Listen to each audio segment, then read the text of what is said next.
Muy bien, vamos a ver si podemos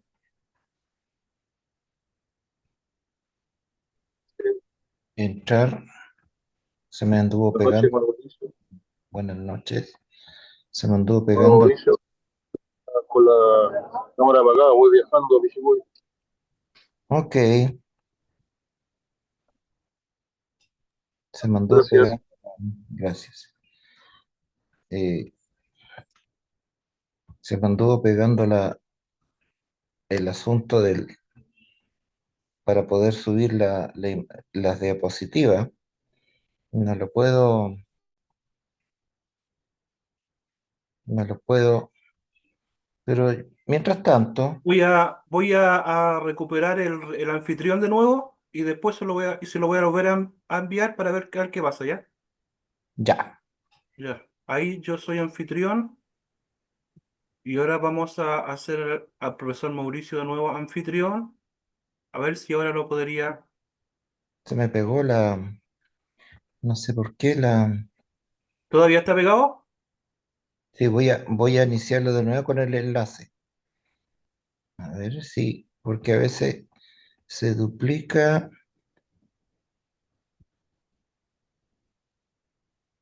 pero seguramente se va a arreglar acá.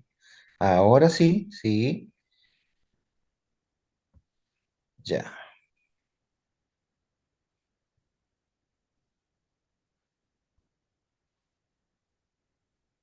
Ahora quiero compartir. Eso mismo.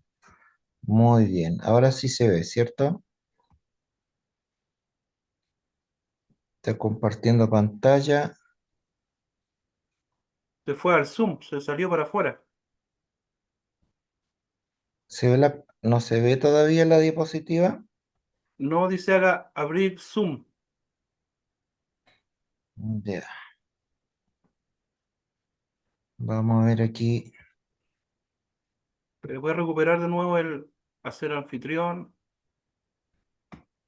estas pestañas aquí que me molestan, que no me deja eliminar el zoom de abajo. Ya usted tiene el anfitrión. Ya, compartir. Ahora sí. Sí, ahora sí.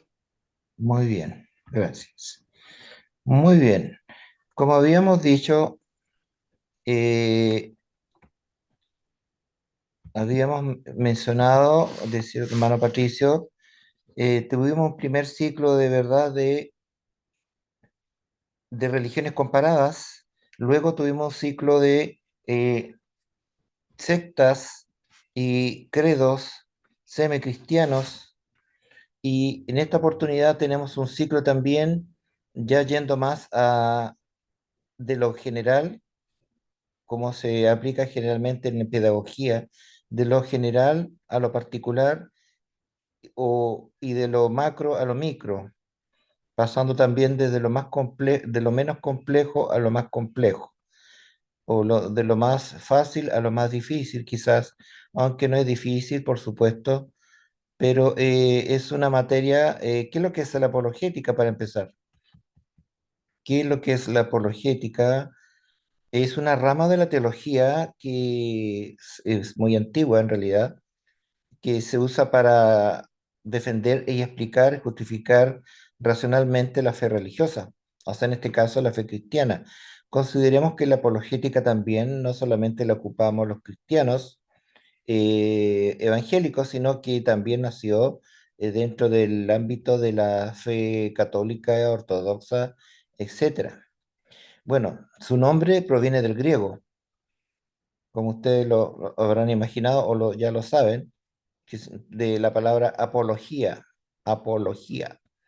que es una defensa racional.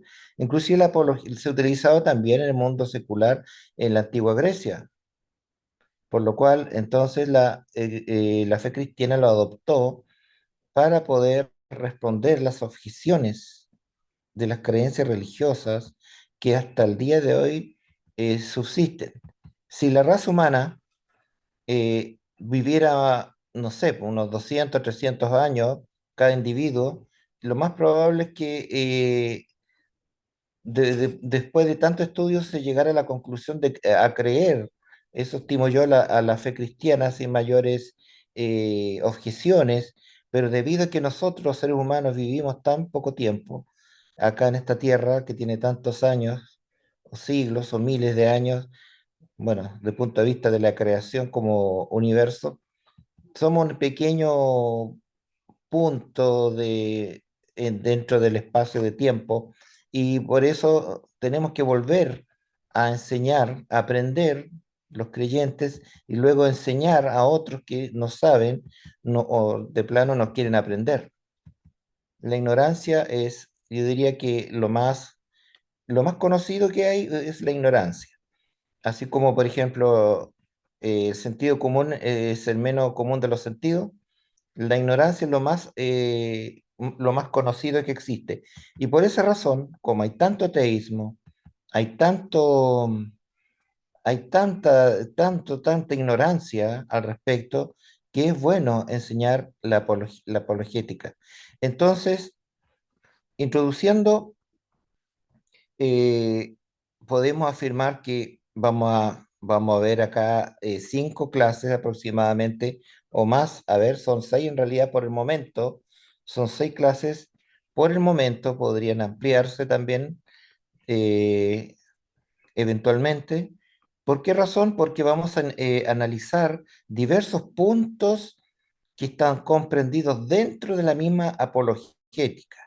Hoy nos corresponde analizar brevemente, porque ustedes saben que el tiempo es corto y breve, los conocimientos universales, los conocimientos de la Biblia, los teológicos son muy vastos y el tiempo es muy breve. Entonces, hoy día nos corresponde analizar brevemente eh, parte de la arqueología y la historia. Más adelante vamos a analizar vamos a ver otras materias que están comprendidas dentro de la apologética, por ejemplo, la paleontología. Las mismas, yo para su estudio opté por dividir también una clase completa de las profecías cumplidas, eh, clases también completas, por ejemplo, de las ciencias duras, cómo pueden contribuir o reafirmar lo que es la Biblia y muchas otras materias más que vamos a analizar en este ciclo de materias de apologética. Hoy día entonces vamos a ver un poco de arqueología e historia, que van estas dos ciencias sociales, llamadas así eh, generalmente van juntas, inclusive en las universidades, muchas veces se estudian juntas, están en la misma cátedra o, o en el mismo departamento de historia y arqueología. ¿Por qué? Porque van de la mano, se complementan entre sí. Ustedes saben muy bien que la historia registra de forma escrita los acontecimientos pasados y muchas veces se sostiene en hallazgos arqueológicos o de evidencias tangibles y visibles con respecto a lo que ocurrió en el pasado. Por lo cual, tenemos algunos principios de la arqueología bíblica. Entonces, podrá definirla, aunque podemos definirla más brevemente, dependiendo del caso y la conversación que queramos sostener con nuestro interlocutor, podemos decirle, bueno, hermano o pastor, ¿qué es lo que estudia la arqueología? Y usted le puede dar una respuesta muy compleja, muy amplia o muy breve, dependiendo del caso con quien está hablando o el tiempo que requiere para responder. Y decir que la arqueología, cierto, es una rama, la arqueología bíblica en sí es una rama de la arqueología general. Recordemos que la arqueología general no solamente estudia hallazgos arqueológicos desde el punto de vista bíblico, sino a través de la historia de todo el mundo, de la vida, de la humanidad, ya sea secular o religiosa. Entonces vemos que el estudio de los sitios, inscripciones y artefactos que se encuentran nos dan a entender con esos elementos que corroboran o contextualizan los eventos bíblicos, en este caso con la arqueología bíblica. En este caso tenemos algunos ya, aquí viene ya lo más denso, que es las definiciones, qué herramientas o qué subdisciplinas son coadyuvantes o que alimentan o sostienen también a la arqueología bíblica o la arqueología en general. Por ejemplo, la estratigrafía. ¿Qué es lo que es la estratigrafía? Es cuando vemos que muchas ciudades, muchas civilizaciones se han descubierto en diversas capas de excavaciones. Y debido a cada capa, por lo general, por no decir siempre, mientras más antigua es la capa, está más abajo. Está más abajo en la estratigrafía.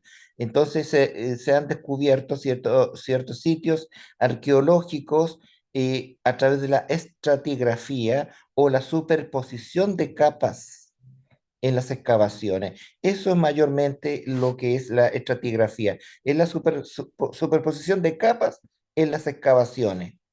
Entonces, mientras más antiguo, está más abajo. Mientras más arriba, es más reciente el hallazgo arqueológico, ya sea de alguna ciudad o lugar geográfico que se quiere investigar.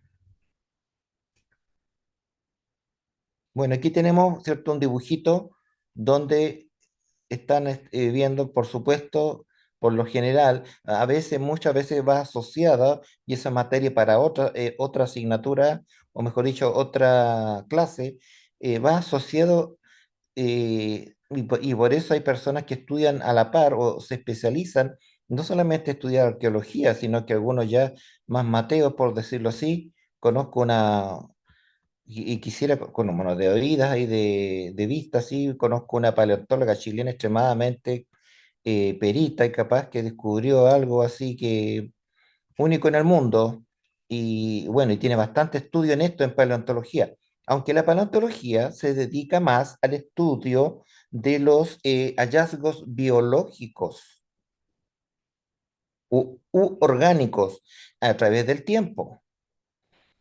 Y muchas veces, como les decía, se encuentran en el mismo lugar hallazgos orgánicos o paleontológicos junto con los arqueológicos. Pero ¿qué es lo que hace el arqueólogo? Más le interesa, como él es un experto en ciencias sociales, en arqueología, investigar las civilizaciones, las cosas hechas por el hombre, por el ser humano, más que el mismo estudio de las materias orgánicas que se dedica, por ejemplo, fósiles de dinosaurios, que más se dedica a ese estudio el paleontólogo. Entonces, pero sí es cierto que muchas veces hay una conexión, obviamente no están las cosas totalmente separadas, dependiendo de la civilización que haya transcurrido. Por lo general, mientras más antigua la civilización, es probable que se encuentren, o no necesariamente, cosas, utensilios, no solamente utensilios, cosas inorgánicas, sino también cosas orgánicas, por ejemplo, huesos o diversos esqueletos de animales. Acá en el sur de Chile se encontró hace muchos años atrás la cueva del Milodón y bueno, y esos son hallazgos paleontológicos, no arqueológicos porque no se encontraron hallazgos de personas, ni huesos, ¿cierto? Ni osamentas de ser humano, ni tampoco de cerámica, y cosas por el estilo relacionadas con cosas hechas por el hombre, lo que vamos a ver inmediatamente. Ahora veamos un ejemplo de estratigrafía aplicada al hallazgo arqueológico para que podamos comprender un poco más a qué se refiere. Bueno, en el caso, esta historia yo la había visto yo cuando era adolescente, joven, y estaba recién iniciándome las cosas de Dios, y me llegó a mis manos una revista, que es una revista que no he vuelto a ver, que es de una secta, el abstronguismo, que sería muy largo ya estudiar por este momento o verificar, pero sí habla de la destrucción de Jericó, que es uno de los argumentos o de hallazgos arqueológicos. La destrucción de Jericó, donde hubo una especie de disputa entre dos arqueólogos muy famosos, y se llegó a la conclusión que la ciudad que fue conquistada por Josué tuvo unas características muy decidoras, es decir, se ajusta a lo que describe la Biblia, y eso fue a través de los hallazgos, obviamente, de la estratigrafía, es decir, de las capas que estaban sucesivamente hacia abajo, porque también se encontró dentro de ese mismo hallazgo, más arriba, una civilización superior, es decir, no más antigua, sino más reciente, un Jericó más nuevo, digámoslo así. Y el Jericó que se quería comprobar realmente su existencia, se encontró en el lugar donde justamente se pensaba lo decía la Biblia. De hecho, el común denominador, estimados hermanos, es que siempre hay una especie de desconocimiento, no solamente desconocimiento, sino que de plano hay una especie de dejo de desconfianza o de una opinión sesgada, tratando de negar de que, o asumiéndolo netamente como un mito, muchos de los datos arqueológicos que nos o históricos que nos da a entender la Biblia. Pero para eso está justamente dentro de la apologética esta ciencia, pero extremadamente valiosa, mis queridos hermanos. Muy valiosa debido a que podemos nosotros decir con mucha certeza que muchos hallazgos arqueológicos, en vez de contradecir lo que dice la escritura, la está reafirmando, le está dando un aspecto sólido a la hora de dar nuestra argumentación con las personas que no creen o que también muchas veces se autodefinen intelectuales, científicos, estudiantes, pero los hallazgos, como dice el dicho, el dato mata el relato. Y tenemos muchos datos que acá podemos mencionar. Y en todo este ciclo de la apologética vamos a ver que eh, de- sí o sí vamos a creer, aunque nosotros creemos a pie juntos, ¿cierto? Todo lo que habla la palabra de Dios, pero nos va a reforzar igual nuestra fe. Todos estos datos que van a ir apareciendo con respecto no solamente a la arqueología, sino a en las otras clases. En este caso, también el sitio arqueológico de es a Sultán, antigua Jericó, ha sido excavado por varios arqueólogos. Y aquí, como les decía, una arqueóloga británica, Kathleen Canyon, encontró que había un incendio masivo con colapsos y restos de estructuras quemadas. Y ahí ella da una fecha que sí los arqueólogos tienen la obligación, el deber, y es propio de su materia, decide dar fechas, porque le estamos dando hacia atrás, no hacia adelante, como algunos credos religiosos donde empiezan a dar fechas de la venida del Señor, que no tiene nada que ver, pero es como todo lo contrario. Eh, Se analizó la estratigrafía y se encontró que la destrucción coincidía con el periodo alrededor de la conquista de Canaán a través de Josué.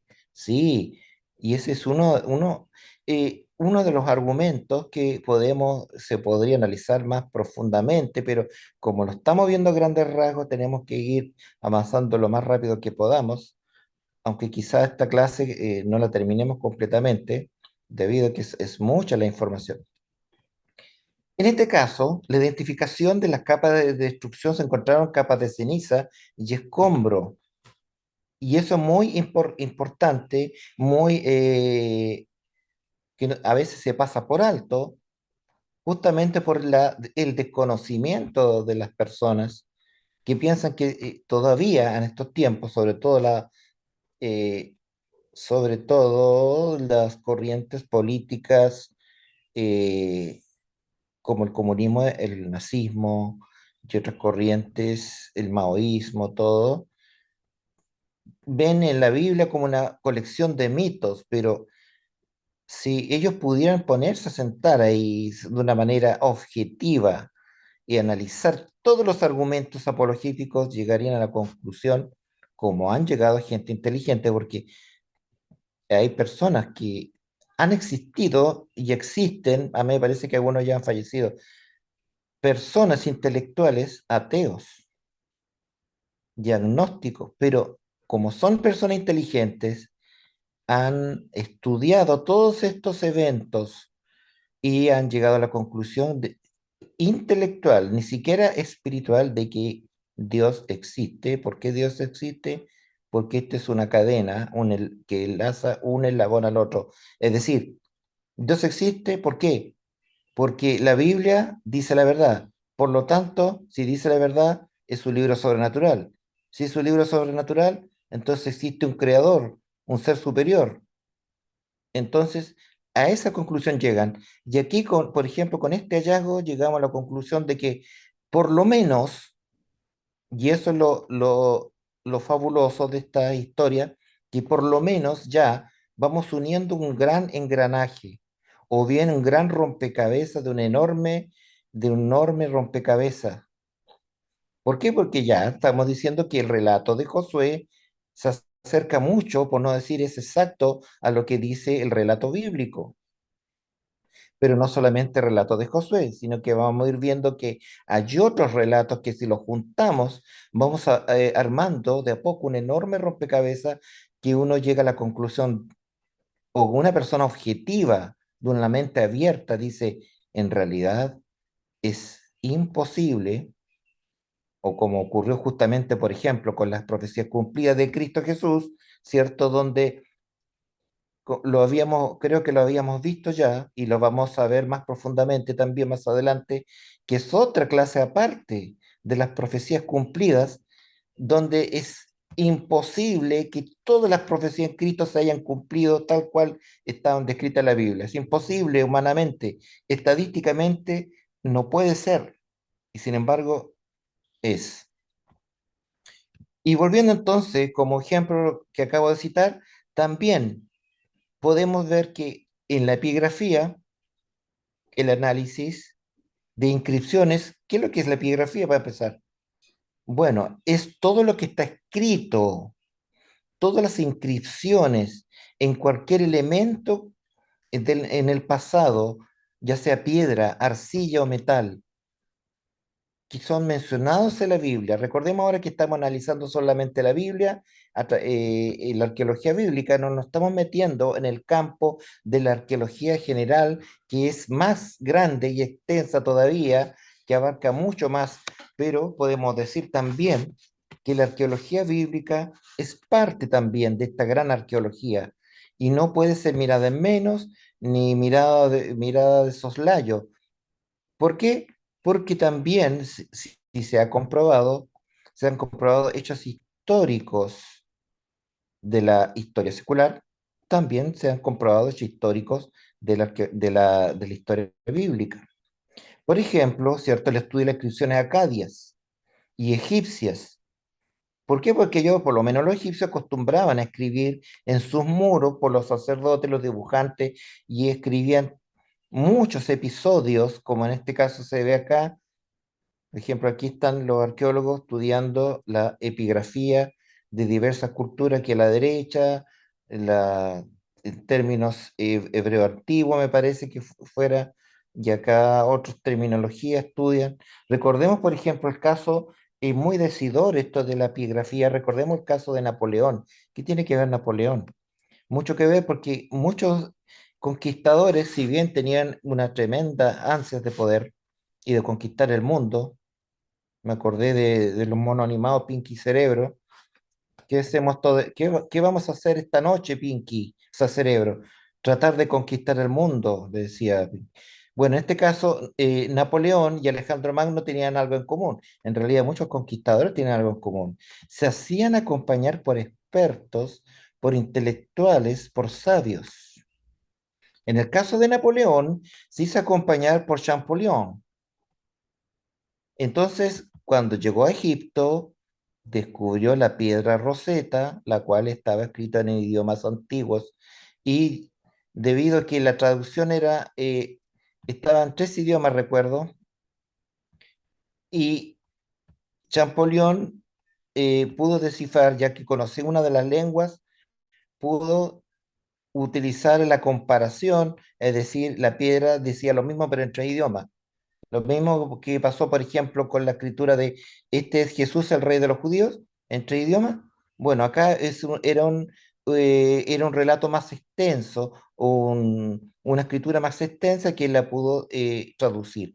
Entonces, vemos que gracias a este estudio, gracias a los expertos, a los estudiosos, pues, se puede llegar a concluir o descifrar palabras, términos, idiomas antiguos, que nos sirve mucho para el estudio de la arqueología bíblica. Y tenemos también, ¿cierto?, la paleografía, que es el estudio de la escritura antigua que ayuda a determinar la autenticidad y datación de los documentos históricos.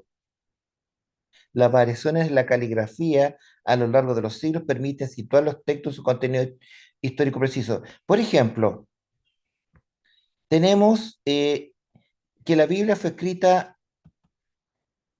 mayormente en tres lenguas, ¿verdad?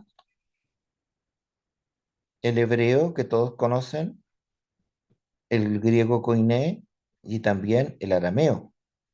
Partes de Esdras y Nehemías están escritas en arameo, si mal no recuerdo, y, y para una persona, ¿cómo puede ratificar eso de que lo que dice Esdras, por ejemplo, está en el periodo que dice ser que estaba? Bueno, es justamente por su estructura, por el idioma que se utilizó, justamente se llega a la conclusión que sí es verdad lo que dice Esdras, debido a que el idioma que utilizó era el idioma oficial en ese periodo de tiempo del imperio asirio, del imperio babilónico, etcétera, etcétera. Era como el inglés de ahora, el arameo. Por lo tanto, la escritura mayormente que tiene Esdras está en idioma arameo y se llega a la conclusión que es justamente el periodo de tiempo que él menciona, que se menciona ahí. Entonces es muy rico y muy decidor decir que el idioma, que también sufre transformaciones, por supuesto, el mismo hebreo también ha sufrido transformaciones, no es el mismo hebreo que se escribe ahora y que se utiliza, por ejemplo, en el pueblo de Israel, que si bien ahora, cuando uno estudia, por ejemplo, el hebreo bíblico, lo estudia, yo por lo menos lo estudié con acentuaciones. Uno ve el idioma ahora, por ejemplo, en las guerras, ahora que está la guerra y uno ve detrás hablando a Netanyahu, y está escrito el mismo hebreo bíblico, pero sin las puntuaciones y acentuaciones. Están las puras consonantes nomás. No sé cómo lo entienden, pero es así. Es decir, el idioma va sufriendo transformaciones a través de los siglos y eso lo estudia la paleografía, en otras palabras. El mismo caso de lo aquí que vemos, los manuscritos del Mar Muerto, los descubrimientos más importantes, ¿cierto? Donde la paleografía fue clave en el análisis y cuando autentificó los manuscritos, ¿cierto? Encontrados en Qumran. ¿Y cómo ayudó a la paleografía? Sería muy largo decirlo, pero eh, se los voy a mejor enviar sí o sí en un escrito que tengo para que puedan tener todo el material completo, porque es muy detallado. Bueno, ¿y cuál es la relevancia de los escritos del Mar Muerto? Que obviamente que sin el estudio de la paleografía era muy difícil o imposible determinar la validación de los manuscritos que eran realmente, sí, originales, digámoslo así, y auténticos, mejor dicho, porque originales de la Biblia, recordemos que los textos originales no existen en realidad. Ningún texto, el primer libro escrito que escribió Moisés obviamente no existe, por el paso del tiempo se van destruyendo, etcétera. Los autógrafos de Mateo, por ejemplo, de Lucas, obviamente se destruyen con el tiempo porque pasa el tiempo y el oxígeno va corrompiendo todas las cosas hechas todos los utensilios para escribir hechos cierto biológicamente, la madera, o la madera o el papel, el papiro, todos son hechos de materiales biológicos, por lo tanto se corrompen, excepto los grabados en piedra, que eso sí, ya es difícil que se corrompa por el tiempo. Y por eso se han encontrado hallazgos en piedra que sí reafirman los acontecimientos bíblicos. Y también tenemos, pasando al otro punto, algo que a los arqueólogos utilizan con mucha frecuencia. Lo primero que encuentran generalmente no encuentran escritos, no encuentran escritos porque, como acabo de mencionar, muchos de esos se corrompen, se destruyen, pero sí encuentran cerámicas, muchas cerámicas, y para determinar datificación o el tiempo de existencia de una civilización o cultura, recurren a la ceramología. Es una disciplina dentro, por supuesto, de la arqueología que también estudian los arqueólogos para poder determinar el tiempo, ¿verdad? Por ejemplo, tenemos, aquí no lo menciona, pero ¿cuál es la dinastía Ming y las otras dinastías? Ya los tienen muy claros los arqueólogos ya cuando estudian la historia de China a través de la cerámica llegan a la conclusión, esta de la dinastía Ming, esta de la dinastía Han. ¿Por qué? Porque cada dinastía o cada historia de un pueblo tiene sus diferentes tipos de cerámica. Eso es muy bueno para poder determinar el tiempo de existencia o de datación de esa cultura o de esos hallazgos arqueológicos. En este caso, tenemos ciertos los hallazgos de los fragmentos cerámicos de Megido y Azor, que se ha podido establecer cronologías precisas de la ocupación humana. ¿Por qué? Porque el ser humano tiene que ocupar cerámica muchas veces. Aquí mismo, por ejemplo, en Chillán, cuando estaba estudiando el asunto de los túneles, que todavía no termino por diversas razones, se han encontrado cubiertos en los túneles de alpaca. Entonces, claro, uno puede determinar, pero no son del siglo XIX los túneles. Sí, pero por lo menos ahí se cayeron, es del tiempo, sí, ahí se empieza a datar. Esos cubiertos se utilizaron al principio del siglo, a finales del siglo XIX, principio del siglo XX, entonces se puede ir datando ya un evento o algo que se haya encontrado, utilizado por el ser humano. Y en este otro caso tenemos la numismática, que también forma parte del estudio de los arqueólogos y que tiene mucho estudio, mucha comprensión. Algunos lo utilizan como hobby. He conocido otras personas que han coleccionado por lo menos y estudiado.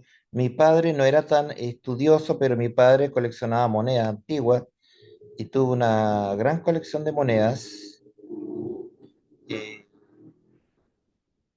Incluso tuve una anécdota de mi enseñanza básica, cuando un compañero de curso un poco hostil andaba trayendo una moneda, entonces dijo, ¿esta moneda dónde será? A ver, dijo, déjame verla, le dije yo, y él me dijo, ¿qué sabes tú? Me dijo. Entonces otro compañero le dijo, le recriminó, le dijo, ¿qué sabes tú? En realidad, el padre de él colecciona monedas antiguas, dijo, varias monedas. Así que lo dejó callado al otro compañero de curso. Y efectivamente, aprendí mucho que hay monedas que realmente, obviamente, pueden datar el periodo de tiempo que se quiere investigar, debido a que son tan obvias que traen la fecha de inscripción, el año que se escribió, que se utilizó esa moneda. O bien, si no aparece la fecha, aparece la figura generalmente de un rey, emperador o persona prominente. Por lo cual ahí ya tenemos un sólido argumento para determinar el periodo de tiempo en donde se utilizó esa moneda. Entonces tenemos que eh, es bastante fuerte el argumento de cómo utilizarlo. En este caso también la aparición de la moneda con la imagen de Herodes el Grande. Entonces eso obviamente confirma el dominio romano en la época de Jesús. si ya la historia lo dice, bueno, pero lo podemos reafirmar aún más lo podemos reafirmar con el encuentro de monedas, como en este caso acá, monedas, bueno, que antes las monedas no eran tan perfectas como ahora, hechas, pero sí tenían muchas veces una inscripción bastante legible para poder determinar la fecha, el periodo de tiempo, cosa que los arqueólogos saben muy bien. Entonces, tenemos que la numismática ha sido, pero fundamental para el estudio de la arqueología bíblica, nos ha ayudado a la fe cristiana, la numismática. Ah, bueno, el otro, como decía, tengo otros dos personas, es un señor católico y otro señor que es evangélico. Ambos tienen una gran colección de monedas y que yo le pregunté el otro día cuando vine acá a mi iglesia, porque es suegro de un diácono, y le pregunté cuánto evalúa su colección. Me dijo como en 12 millones de pesos. Así que me parece que es bastante buena su colección de monedas. Bueno, y volviendo a este punto, tenemos entonces que esta moneda misma que acabamos de ver tiene su anverso y su reverso, obviamente. Es muy raro encontrar una moneda que no tenga un lado, que tenga, mejor dicho, un lado sin ninguna cosa.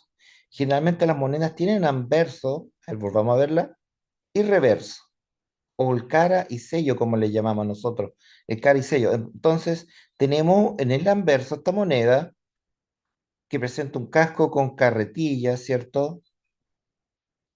¿Verdad? Y la otra dice, se encuentran representaciones de objetos como el caduceo alado, la granada y 7 especies utilizadas en la Biblia, especies de árbol. Entonces tenemos que, claro, son acorde o ad hoc al periodo de tiempo que se quiere mencionar en las monedas. Entonces, esa moneda, en este caso, es una moneda judía. ¿Por qué? Bueno, lo mismo que harían los musulmanes, en este caso, los musulmanes no utilizan figuras humanas, sino como los judíos, recordemos recordemos el mandamiento, no te harás imagen, ¿verdad? Entonces, vemos que, como los judíos respetan la traducción humana, entonces aquí tenemos un punto importante. Si no salen rostros de personas, tenemos que asimilar que era una moneda musulmana, pero en este caso se descarta. ¿Por qué? Porque los musulmanes empezaron muchos siglos después como religión.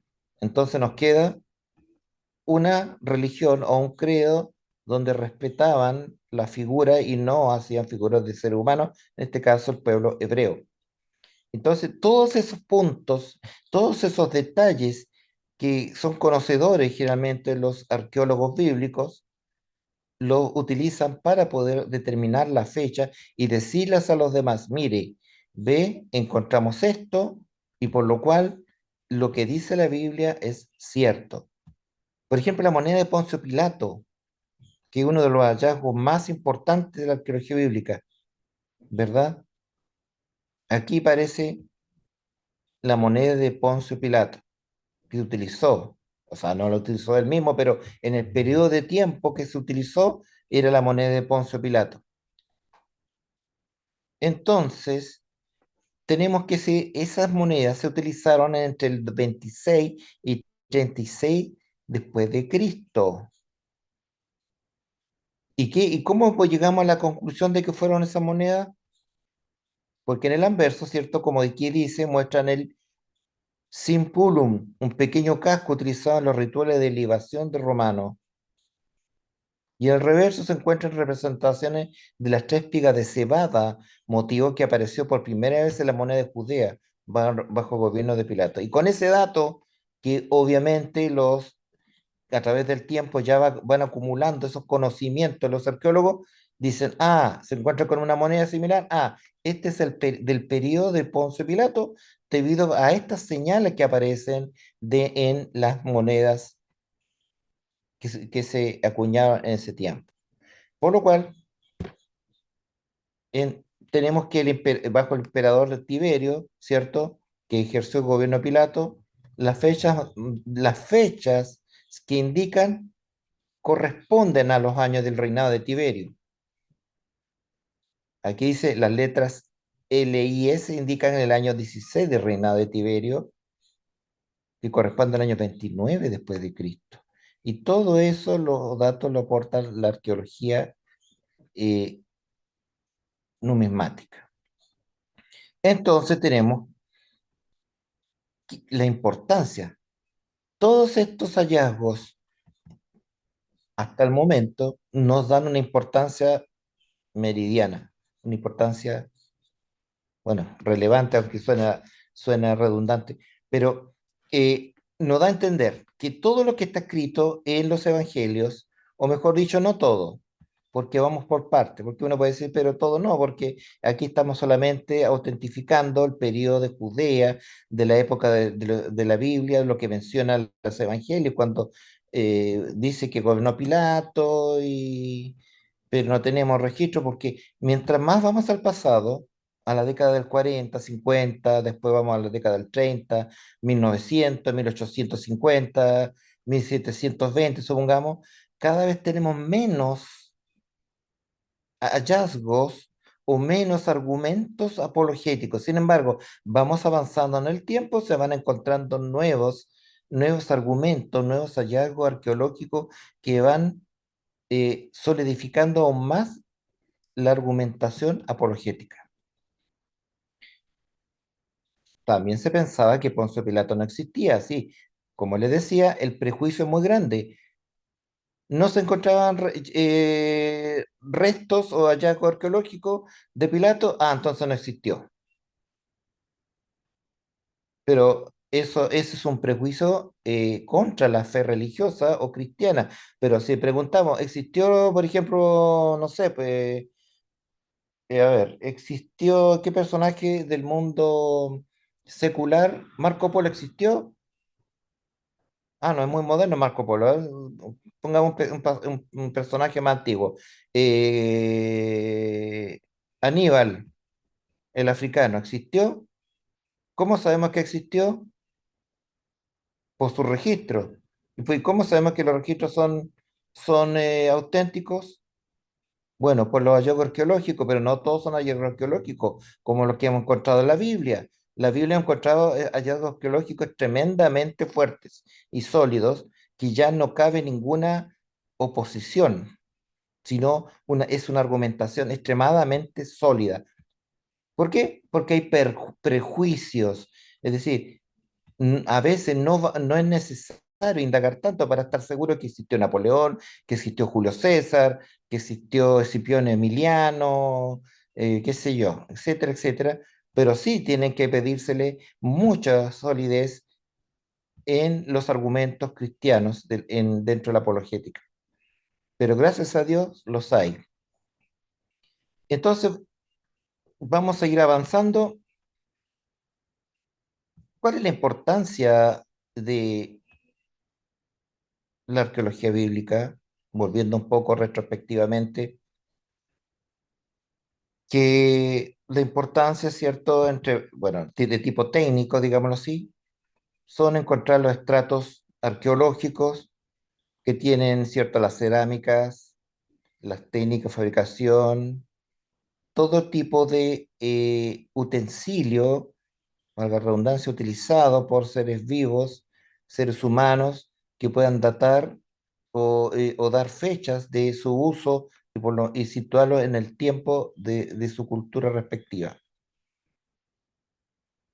Y obviamente identificar culturas y comercio, al igual que la arqueología secular, ¿cierto? La arqueología bíblica hace lo mismo. La única diferencia, ¿cierto? Obviamente, ya ustedes obviamente lo tienen entendido, ya que la arqueología bíblica se especializa solamente para reafirmar, autentificar todo lo que está mencionado en la Biblia como lugares geográficos, personajes, culturas, pueblos, costumbres, etcétera. Acá tenemos, ¿cierto? Aquí el lugar de Megido, conocido en árabe como Teel Musselim, un asentamiento situado en el valle de Jezreel. Este sitio fue objeto de numerosa excavación arqueológica y todavía, si yo conozco un arqueólogo, un doble doctorado que es bautista y que vive en Estados Unidos ahora, que él ahora, bueno, no ha podido ir a Israel, me parece, debido a la guerra, pero yo creo que ya como va a haber paz, ya espero y ha excavado también, ya se han hecho múltiples excavaciones y se siguen haciendo excavaciones en Mejido y en otros lugares no me gusta usar la palabra Palestina porque la palabra Palestina está mal utilizada y también se ha utilizado políticamente. Los romanos utilizaron la palabra Palestina para poder, y eso es una costumbre de alguna civilización antigua, despersonalizar una cultura, es decir, le pusieron Palestina justamente para quitarle la identidad al pueblo de Israel, lo hacían de una manera isofacto o adrede, no solamente los romanos, sino otras culturas, civilizaciones como la asiria, la babilónica, trataban de quitarle la identidad nacional, por ejemplo, repartiendo a las personas de la clase noble por diversas regiones del imperio, para quitarle la identidad nacional. Bueno, en este caso en Israel, digámoslo así, han habido muchos hallazgos.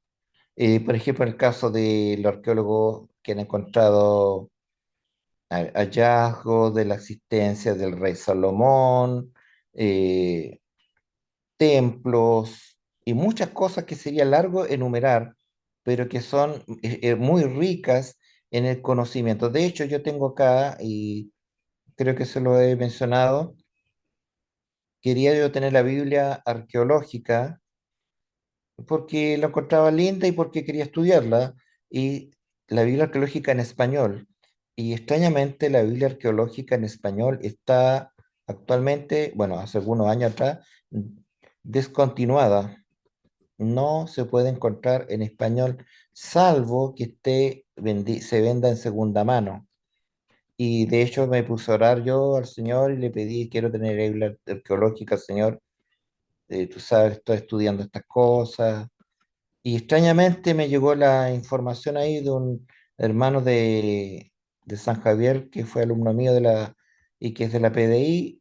Me dijo, tal persona vende una Biblia arqueológica y yo obviamente la compré. Y realmente se queda corta la Biblia arqueológica, hay muchos más datos. Habría que hacer una enciclopedia arqueológica de los hallazgos arqueológicos o cualquier cosa que se mencione en la Biblia, cualquier cosa que se mencione que diga relación a periodos de tiempo, la arqueología puede dar una respuesta bíblica, o sea, una respuesta científica, como en este caso los fragmentos de cerámica, ¿cierto? Encontraron la ruina de Laquis y Jerusalén. Y eso obviamente nos da a entender la destrucción que fue objeto Jerusalén en el tiempo de Jeremías y Isaías. Recordemos que fueron destruidos eh, Jerusalén cuando fue llevado al cautiverio babilónico. Y así sucesivamente. Y acá tenemos la datación y la cronología. Tratamos de ver en grandes rasgos, realmente son bastantes diapositivas. Datación y cronología. ¿Qué es lo que es eso? La dendrocronología y la termoluminiscencia ayuda a determinar la autenticidad de los hallazgos y su correspondencia con los relatos bíblicos. Esto de la dendrocronología también se estudia un poco, la utilizan, estas técnicas de datación, también lo utilizan los paleontólogos de determinadas oportunidades. Pero vamos a ver qué la utiliza, para qué la utiliza la arqueología. Por ejemplo, en los manuscritos del Mar Muerto, ¿cierto? En Qumran, se analizaron, tuvieron que analizarse, ¿cierto? Para datar, bueno, podrían decir la parte estratigrafía, la parte escrita, dice, ah, bueno, sí, se parece o por lo menos nos da la impresión de que, a menos que sea una falsificación, que es justamente el lenguaje que se utilizaba en tal periodo de tiempo. pero no tenemos certeza, por lo cual vamos a recurrir al carbono 14 para situarlo desde el punto de vista biológico. Y por lo cual, entonces, hacemos un análisis con el carbono 14, confirmando que estos textos bíblicos eran de los primeros siglos de la era cristiana y entonces no estaban alterados y es una muy buena noticia para el mundo cristiano, mundo creyente. Y acá tenemos, ¿cierto? Están obviamente, me imagino que están puestos a la sombra, con poca luz y con el menos cantidad de oxígeno posible, porque si no, ya se hubieran corrompido mucho más rápido. Y vamos ahora rápidamente. Ah, bueno, dicho sea de paso, también podemos ser, siendo bien franco, ¿no? Volviendo a la parte del carbono 14, muchas veces han habido especies de contradicciones con respecto al uso del carbono 14 en determinado tiempo. Sobre todo para fijar, no tanto en el caso de los manuscritos de Qur'án, sino para situar fechas o datación de periodos de tiempo muy antiguos, ya que estamos hablando ya cuando fijan la fecha de los periodos de los dinosaurios, ya, y están adjudicándole millones de años, pero eso es otro materia de otro tema que entra en el campo de la paleontología, así que no nos vamos a preocupar mayormente de eso. Sí, lo que vamos a ver ahora brevemente es la dendrocronología. ¿Qué es lo que es la dendrocronología? Como ustedes pueden observar, son el estudio de los periodos de tiempo a través de los anillos de los árboles. Lo que encuentro muy entretenido yo. ¿Cómo es posible? Y eso a alguien se le ocurrió observando alguna vez a alguien en la antigüedad, en la muy temprana antigüedad, se dio cuenta de que los anillos de los árboles pasaban por un periodo así de un año aproximadamente. Entonces dice, como que dice, cada año los árboles forman un nuevo anillo de crecimiento, cuyo grosor varía según las condiciones climáticas. Entonces se comparan los patrones de anillo de los troncos de diferentes árboles de diferentes edades. Entonces se llega a un análisis proporcional para concluir el periodo de tiempo del cual estamos hablando. Qué interesante, ¿no? Entonces, ¿cómo lo podemos aplicar a la arqueología bíblica esto o replicar? Bueno, replicar no, pero se puede fijar fechas. Y por ejemplo, las tablillas y artefactos antiguos encontrados puede determinar la fecha exacta de las construcciones mencionadas en la Biblia, como templos y ciudades fortificadas. La madera, porque muchas veces, recordemos hasta el templo de Salomón, el antiguo templo de Salomón fue construido con madera, no con piedra como el templo de Herodes. Entonces, se puede determinar, se pudo haber determinado qué periodo de tiempo fue, si es que queda madera, por supuesto, porque muchas veces la madera se corrompe también de manera, pero a veces se puede encontrar material como madera que esté muy bien revestida. De hecho, esto ya entra del campo de la teoría, pero no podemos descartarlo. De hecho, recordemos el caso del Arca de Noé donde varios testigos objetivos, no creyentes algunos, y otros de otros credos religiosos, ateos, han encontrado en los montes Ararat, dicen haber visto, no encontrado, visto, no creo que lo hayan tocado, dicen que haber visto trozos de madera de lo que podría haber sido el arca de Noé, y no en descomposición.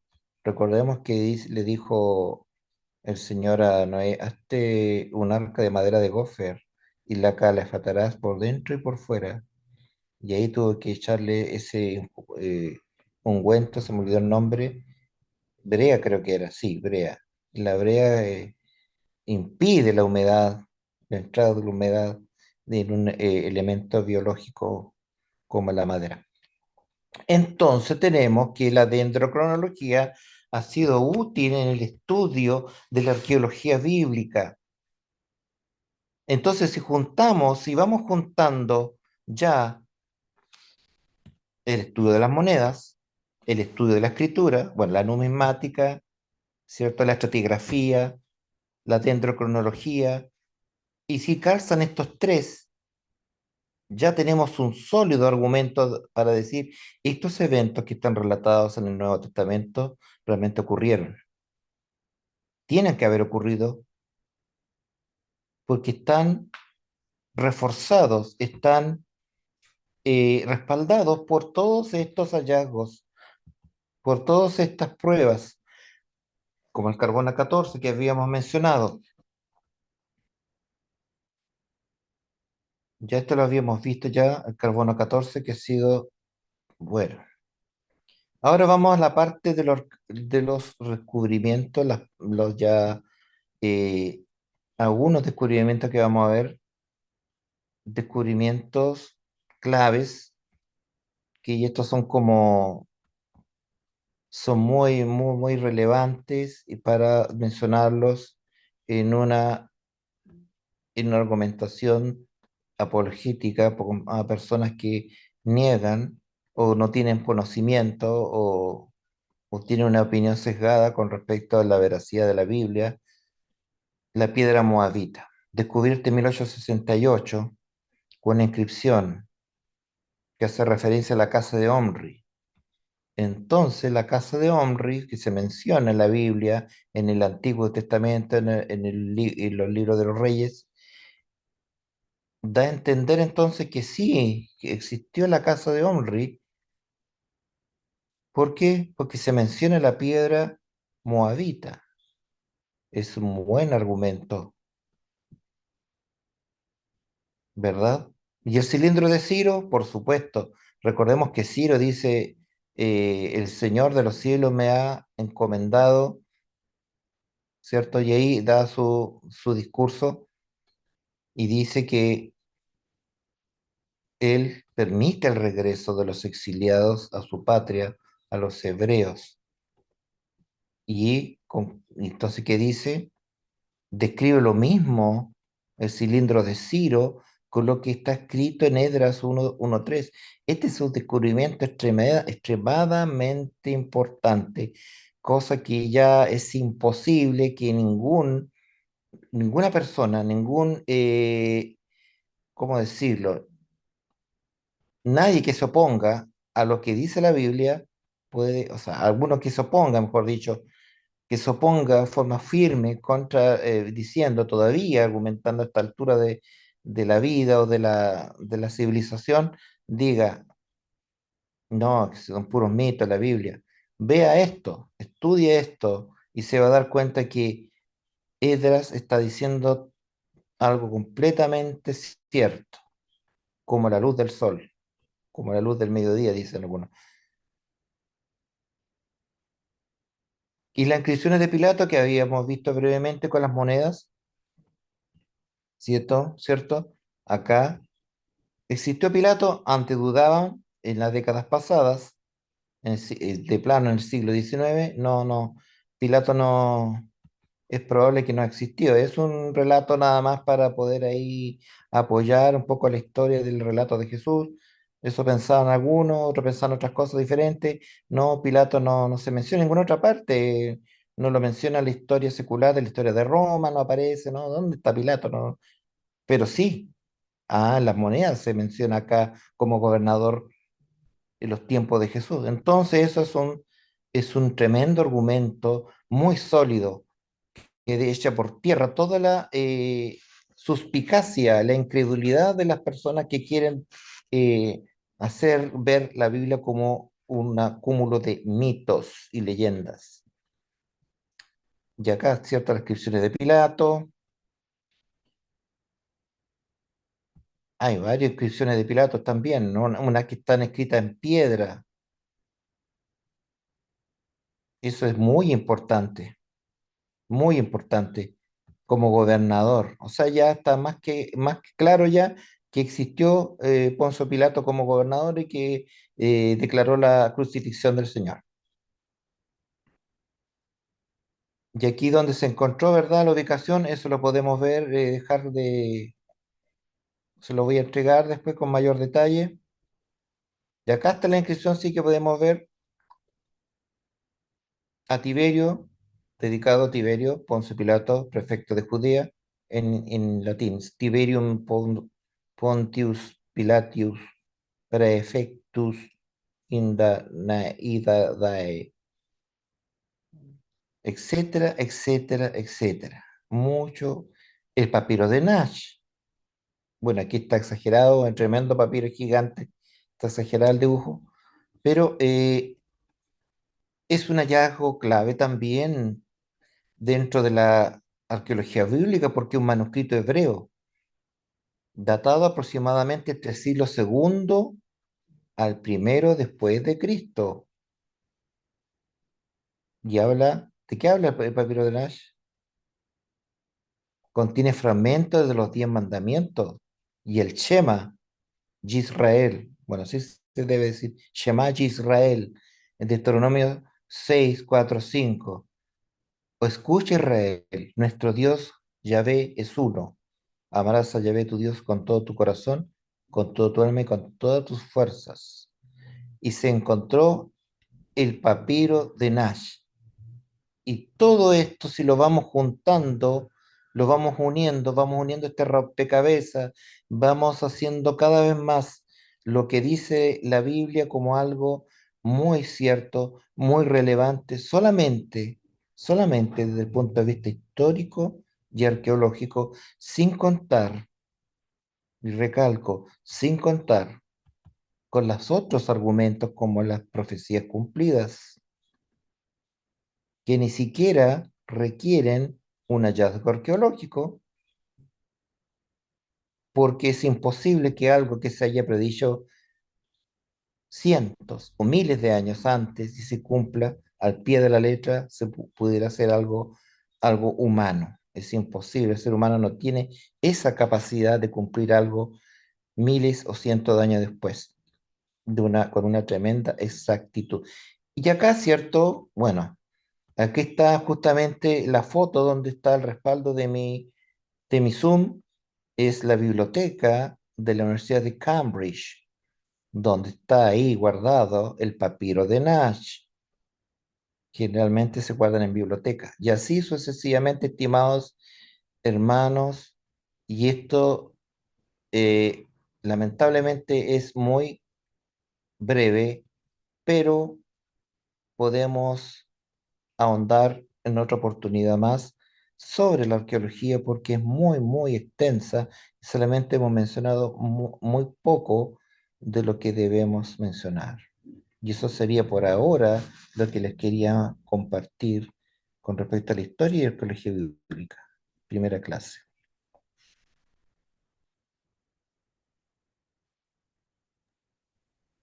Muy bien. ¿Alguna consulta, Hermano Patricio, doctor Cristian? Dios les bendiga. Muy buenas noches a todos, Pastor Cristian de Buenas noches. Pudahuel. Profesor, quería hacer una consulta súper interesante en la clase. A mí me cautiva mucho esto, porque no estoy por nada un experto ni nada, pero me cautiva mucho. De hecho, hace un tiempo atrás me regalaron, lo tengo, pero como libro virtual, no sé, PDF, un libro bien bueno, Arqueología Bíblica. Mm, Eh, Así que me gusta harto. Una vez, hace muchos años atrás, por eso te quería hacer la consulta, si es que sabe, ujú, hace años atrás, en YouTube, vi un documental, porque me llamó la atención el título, decía La Biblia versus el libro de Mormón, decía. Lo vi porque me interesó ujú, y, y el documental trataba de esto, esta era la trama. La trama era de que un mormón, un fiel mormón, decía que estaba aburrido de los ataques a su fe. Aburrido, estaba muy aburrido porque todos atacaban la fe, que decían que la fe mormona era una secta, que no era verdad, que no era real y bla, bla, bla. Entonces él dijo, ya, la única forma de poder decirle a todos estos que mi fe es verdadera es hacerles ver de que la Biblia de ellos, de los cristianos, qué sé yo, no es verdadera y la de nosotros sí, y les voy a argumentar justamente, él dijo, no siendo un arqueólogo, es que no me recuerdo totalmente, pero él se dedicó a investigar. Entonces Ujú. dijo, la única forma es hacerles ver que las ciudades, qué sé yo, las monedas, los nombres, creo que hasta fruta, comida, que salía el libro de Mormón, dijo, yo voy a descubrirlo y se los voy a mostrar que son verdad. Y resulta que el documental trataba de que el hombre se llevó una tremenda sorpresa porque no encontraba las ciudades, no encontraba los nombres, nombres y alimentos que salía, no lo encontraba por ninguna parte. Sin embargo, todo lo que la Biblia decía, él salía en todas las ciudades, todo eso. Me llamó mucho la atención, bueno, obviamente que aumentó mi fe un montón.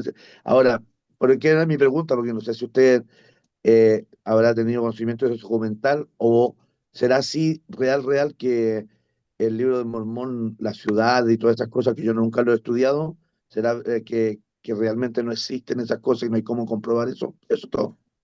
Gracias, hermano. Pastor, hermano Cristian. Pastor Cristian de Budahuel. Cristian, no recuerdo haberlo visto en la clase de los mormones, que tuvimos una clase de los mormones. Sí, pero Ah, pero hablamos tan detalladamente, sí. Pero ya. decirle sí que justamente tiene toda la razón, mi hermano. No hay evidencia arqueológica ninguna verificable. No hay evidencia arqueológica. No hay registros de ADN en los pueblos indígenas mencionados. No tienen, aparte de eso, pues junto con eso, recordemos que no tienen ascendencia hebrea, sino asiática. Los pueblos originarios, hasta nosotros debemos tener descendencia asiática debido a la mezcla. Recordemos que recorrieron por el estrecho de Bering, llegaron a Norteamérica, otros pasaron por Centroamérica, Panamá, otros llegaron como el pueblo inca, etcétera.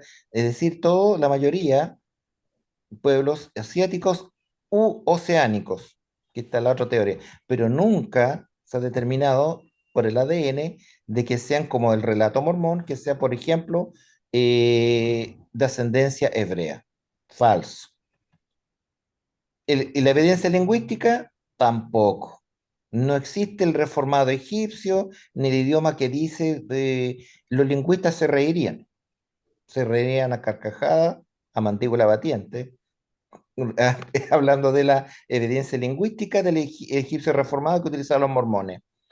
Es decir, los materiales que ellos usaban en el libro de Mormón, el acero y hierro, no existían en ese periodo de tiempo. Los carros, tampoco. No. El trigo y la Quiere decir cebada, de que quiere decir que la arqueología bíblica en este caso entonces le ayudó a este hombre a salir exactamente. de la mentira y entonces eso quiere decir de que el documental entonces es muy bueno bueno, entonces lo voy a volver a ver entonces porque Mande, eh, uno, mándemelos, por uno ve favor. algo y no.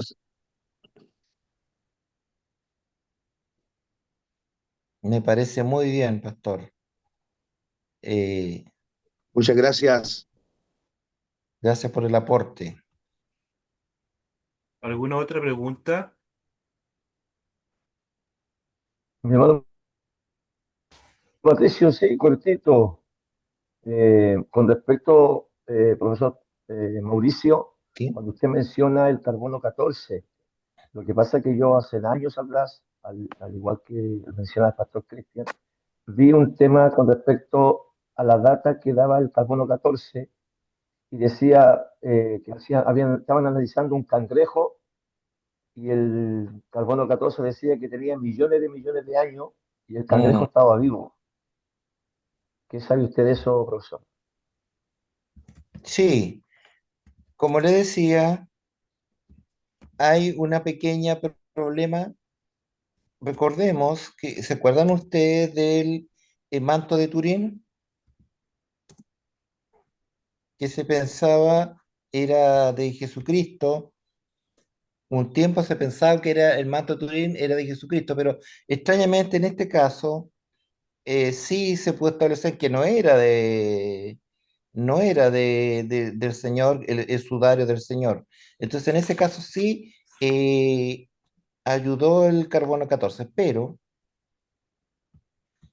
lo que tiene es que puede determinar hasta cierto tiempo nada más, 50.000 años aproximadamente, pero no está exenta de limitaciones, por supuesto, y todo eso también es recuerdo al isótopo radiactivo que utiliza, C14. Entonces, eh, el problema es que a veces no sé, yo pienso, en mi punto de vista personal, que el carbono 14 habría que dejarlo para la pura paleontología nomás y eso, porque se ha demostrado que tiene algunas variaciones. Tiene algunas variaciones porque depende justamente de el carbono que contiene el elemento biológico antiguo. Entonces, en base al carbono que tiene, se puede determinar la fecha del elemento o, biológico, digamos así, antiguo. Pero sí, pero no entregas es una certeza en cuanto al tiempo de datación. No se puede llegar, no es algo tan exacto, no es algo tan preciso por lo que tengo entendido yo. Entonces, claro, lo citamos aquí porque por lo menos juntando, juntando otras, en el caso de los manuscritos de Mar Muerto, juntando otras evidencias como la escritura, como el lugar de encontrado y otras cosas más, y el carbono 14, bueno, ahí llegamos a la conclusión de que sí, que no era una falsificación. Pero si se calibra, dice que se puede calibrar y controlar. Sí podría tener una. Ahora, el cangrejo, no sé, no tengo información por qué razón el cangrejo le arrojó millones de años. Es muy raro, pero por lo general sí le acierta el carbono 14. Por lo general. Sobre todo cuando la data o la edad del asunto del utensilio estudiado es menor de 50.000 años. Eso le podría decir a grandes rasgos. Gracias, profesor. De nada. Ya. Me parece que no hay más consulta al respecto y vamos a pedirle a Pastor Máximo que nos despida en una oración, por favor.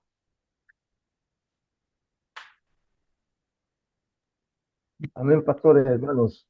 Oramos